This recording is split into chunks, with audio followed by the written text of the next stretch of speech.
Точно в 12 часа днес и в Гоце Делчев с воят на сирените хората спряха и преклониха глави в чест на тъжната годишнина 150 години от гибелта на революционерът Христо Ботев и всички загинали за свободата на България.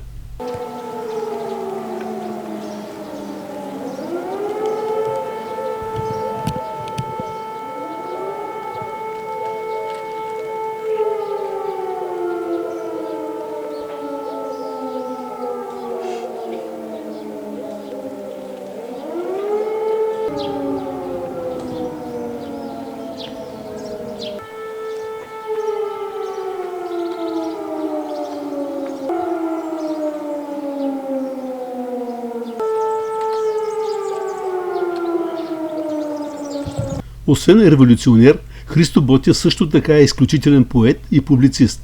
Неврокопчени с особена гордост отбелязват тази дата и поради фактът, че опълченци в Ботевата чета е имало и 3 неврокопчени.